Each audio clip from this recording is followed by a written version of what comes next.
Hello everyone, welcome to Saman Yapa YouTube channel. ඉතින් සුපුරුදු විදියටම වීඩියෝව ස්කිප් කරන්නේ නැතිව පාඩමේ මුල ඉඳන් අවසානයේ දක්වා හොඳින් ශ්‍රවණය කරන ඔයාට මේ සියල්ලම අඩු නැතුව ඉගෙන ගන්න හැකියාව තියෙනවා. මට කියලා තියෙන්නේ කවුරු ආවත් දොර අරින්න එපා කියලා. මට කියලා තියෙන්නේ එහෙ යන්න එපා කියලා. අපිට කියලා තියෙන්නේ හොඳට ඉංග්‍රීසි පුහුණු වෙන්න කියලා. මෙන්න මේ වාගේ අදහස් ඉංග්‍රීසියෙන් කියන්නේ කොහොමද කියලායි අද දවසේදී සාකච්ඡා කරන්නේ.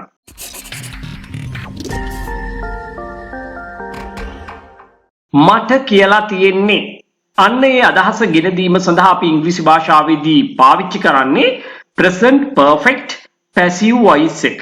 present perfect passive voice වාක්‍යයක් තමයි අපි මේ සඳහා යොදාගන්නේ.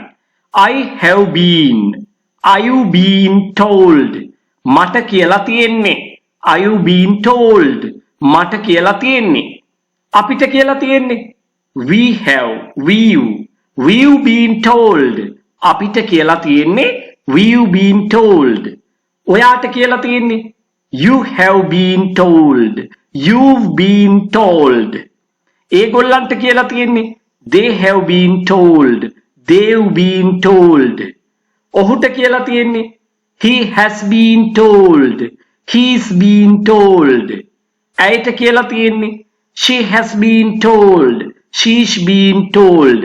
මෙන්න මේ විදියට මුල් කොටස කටපාඩම් කරගන්න. ඉන් පස්සේ infinitive verb එකක් විදියට ක්‍රියාපදය ලියන්න. I've been told to go there. මට කියලා තියෙන්නේ එහෙ යන්න කියලා. I've been told to go there. මට කියලා තියෙන්නේ එහෙ යන්න කියලා. මට කියලා තියෙන්නේ සතියකට සැරයක් එහෙ යන්න කියලා. ඔන්න ඔය වගේ අදහසක් කියන්න සිද්ධ වුණොත් අපි මේ වාක්‍ය ටිකක් දීර්ඝ කරලා මෙහෙම කියනවා.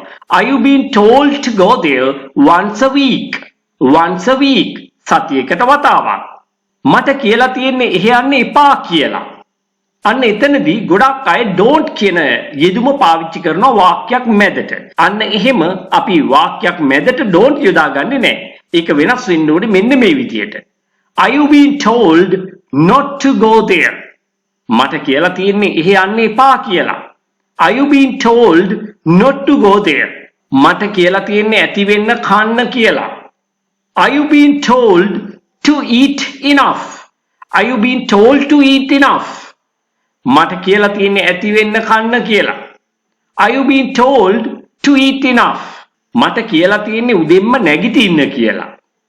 I've been told to wake up early in the morning. I've been told to wake up early in the morning. මට කියලා තියෙන්නේ කොහේවත් යන්න එපා කියලා. I've been told not to go anywhere. I've been told not to go anywhere. මට කියලා තියෙන්නේ කායිකවත් කතා කරන්න එපා කියලා. I've been told not to talk with anyone. I've been told not to talk, or else you can say not to speak with anyone. මට කියලා තියෙන්නේ වෙන කායිකවත් කතා කරන්න එපා කියලා. I've been told not to talk, or else you can say not to speak with anyone else.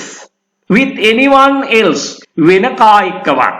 මෙන්න මෙහිම වාක්‍යෙට යම් යම් පද එකතු කිරීමෙන් එහෙම නැත්නම් phrases එකතු කිරීමෙන් වාක්‍ය තව තවත් අර්ථාන්විත කරගන්න පුළුවන්. ඉතින් මම හැමදාම කියනවා වගේ ඉංග්‍රීසි භාෂාව තාමත් මුල ඉඳන් ඉගෙන ගන්න. කොහොම අමාරුවෙන් කතා කරන කෙනෙක් නම් ඊටාම කෙටි වාක්‍ය ඇසුරින් තමයි එයා මේ රටාව හඳුනා ගන්නට ඕනේ, මතක තියාගන්න ඕනේ. මට කියලා තියෙන්නේ ඉංග්‍රීසියෙන් කතා කරන්න පුහුණු වෙන්න කියලා. I've been told to practice to speak in English. I've been told to practice to speak in English. මට කියලා තියෙන්නේ අලුත් ව්‍යාපාරයක් පටන් ගන්න කියලා. I've been told to start a new business. I've been told to start a new business. මට කියලා තියෙන්නේ ඕන උදව්වක් ඉල්ලන්න කියලා. I've been told to ask for. අන්න යම් දෙයක් ඉල්ලා සිටිනවට අපි පාවිච්චි කරන්නේ ask for කියන verb එක. I've been told to ask for any help. මට කියලා තියෙන්නේ කිසිම කෙනෙකුට ගේට්ටුව අරින්න එපා කියලා. I've been told not to open the gate for anyone. I've been told not to open the gate for anyone. මට කියලා තියෙන්නේ කිසිම කෙනෙකුට දොර අරින්න එපා කියලා. එහෙම වුණා නම් ඔයා කරන්න ඕනේ gate කියන වචනේ වෙනස් කරලා door පාවිච්චි කරනවා. මෙන්න මේ විදිහට. Are you being told not to open the door for anyone? මට කියලා තියෙන්නේ ගේට්ටුව වහලා තියන්න කියලා. Are you being told to keep the gate closed? මෙන්න මෙතනදී closed අපි යොදාගන්නේ past participle verb එක adjective එකක් ලෙස. past participle verb එක වන closed adjective එකක් විදිහට තමයි මෙතන පාවිච්චි කරන්නේ. නාම විශේෂණ පදයක් සේ. බැරි වෙලාවත් මෙහෙම කිව්වොත් මට කියලා තියෙන්නේ ගේට්ටුව ඇරලා තියන්න කියලා. අන්න එතනදී අපි open කියන adjective එක පාවිච්චි කරනවා. Are you being told to keep the gate open? Are you being told to keep the gate open? අපිට කියලා තියෙන්නේ එළියට යන්න එපා කියලා. We you been told not to go out. We you been told not to go out. අපිට කියලා තියෙන්නේ රැට එළියට යන්න එපා කියලා. We you been told not to go out at night. At night. Or else you can say in the night. අපිට කියලා තියෙන්නේ මහන්සි වෙලා වැඩ කරන්න කියලා. We you been told to work hard. We you been told to work hard. අපිට කියලා තියෙන්නේ මනා සැලසුමක් ඇතිව මහන්සි වෙලා වැඩ කරන්න කියලා.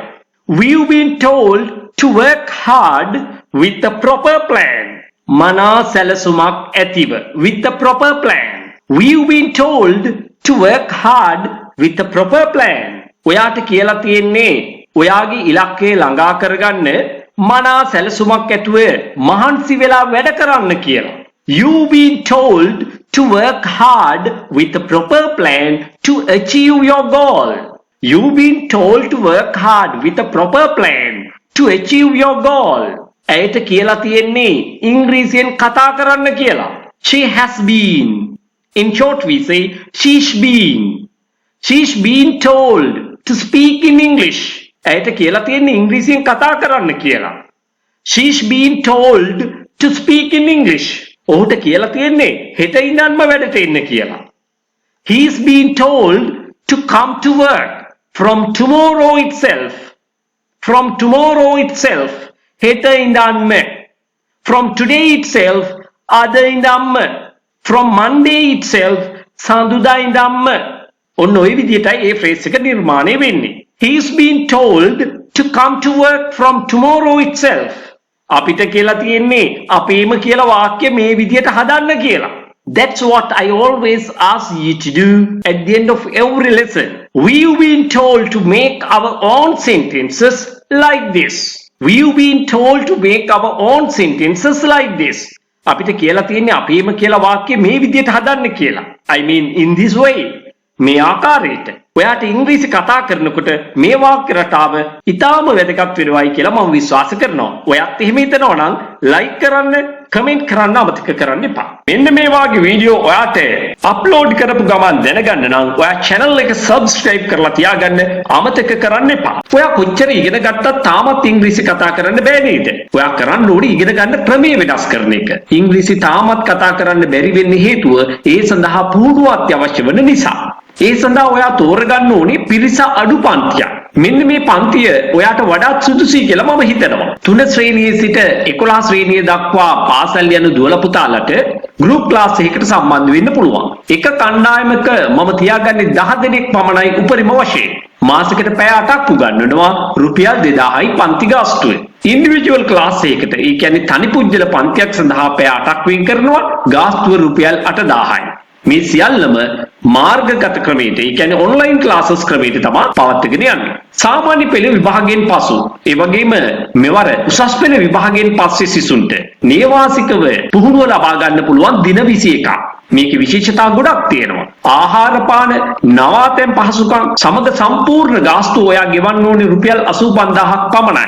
ඒ විතරක් නෙවෙයි පාඨමාලාව සාර්ථකව නිම කරන අයට ඒ අයගේ දක්ෂතා අගයමින් සහතික පත්‍රයක්ද නොමිලේම පිරිනැමෙනවා. වෙනත් කිසිදු මුදලක් අය කරන්නේ නැහැ. දැනටමත් විදේශගතව හෝ විදේශගත වීමට බලාපොරොත්තු වෙන සිටින අයට, වැඩිහිටියන්ට, විවිධ වෘත්තිකයන්ට ඒගොල්ලන්ටත් නේවාසික පුහුණු පාඨමාලාව සඳහා සම්බන්ධ වෙන්න පුළුවන්. ආහාර පාන නවාතැන් පහසුකම් මේ සියල්ල සඳහාම ගෙවිය යුත්තේ රුපියල් 85000ක් පමණයි. පාඨමාලාව සාර්ථකව නිම කරන අයට සාධික පත්‍රයක්ද පිරිනැමෙනවා. මේ නේවාසික පුහුණු පාඨමාලා සඳහාද බඳව ගන්නේ උපරිම වශයෙන් එක කණ්ඩායමකට 10 දෙනෙක් පමණයි. ඒ වගේම වැඩිහිටියන්ට ඔන්ලයින් ක්ලාසස් පැවැත්වෙනවා. එක කණ්ඩායමකට උපරිම වශයෙන් බඳව ගන්නේ 8 දෙනෙක් පමණයි. ගාස්තුව මාසිකව රුපියල් 3000යි. ගෲප් ක්ලාස් එකකට සම්බන්ධ වෙන්න බැරි අයට තනි පුජ්‍යල පන්තියක් ඉන්ඩිවිජුවල් ක්ලාස් එකක් ඇරේන්ජ් කරගන්න පුළුවන්. මාසෙකට පැය 8ක්ම දෙනවා. රුපියල් 10000ක් පමණයි අය කරන්නේ. ඔයාට කැමති වේගයෙන් ඔයාට කැමති විදිහට ඉගෙන ගැනීමේ අවස්ථාව ලැබෙනවා. ඉතාලම අඩු මුදලකට ඔයාට උගන්වන්නත් පුළුවන්. එහෙමනම් එක පන්තියක අවම වශයෙන් 100 දෙනෙක්වත් දාගන්න ඕනේ. එතකොට සිද්ධ වෙන්නේ ඔයාට හුදෙක් දේශනයකට සවන් දෙන්න විතරයි. ඔයාට මාත් එක්ක කතා කරන්න, ඉංග්‍රීසි කතාව පුහුණු වෙන්න කිසිම අවස්ථාවක් ලැබෙන්නේ නැහැ. එහෙමනම් ඒ තුලින් ඔයාගේ ඉංග්‍රීසි කතා කිරීමේ හැකියාව දියුණු කරගන්න කිසිසේත් හැකි වෙන්නේ නැහැ. අන්න ඒ නිසා තමයි මේ සියලුම පන්ති සඳහා කුඩා කණ්ඩායමක් පමණක් බඳව ගන්නෙ. පුහුණුව වැඩි වෙන තරමට කතා කිරීමේ හැකියාව අනිවාර්යයෙන්ම ඇති වෙනවා. මම මුලින්ම කිව්වනේ ඔයාට තාමත් ඉංග්‍රීසි කතා කරන්න බැරි වෙන්න හේතුවක් තියෙනවා. ඒ නිසා ඔයා ඉගෙන ගන්න ක්‍රමය වෙනස් කරන්න. ඔයා මාත් එක්ක එකතු වෙන්න කැමති නම් දැම්මම තිරේ දිස්වන අංකයට WhatsApp පණිවිඩයක් යොමු කරන්න. මේ පණිවිඩය ඔයාට වැදගත් නොවුනත් ඔබේ නෑදෑ හිත මිත්‍රයෙකුට වැදගත් වෙන්න පුළුවන්. ඊගොල්ලන්ගේ දුවල පුතාලට වැදගත් වෙන්න පුළුවන්. ඒ නිසා මේ පණිවිඩය හැකිතාක් දුරට ෂෙයා කරන්න. Thank you everyone.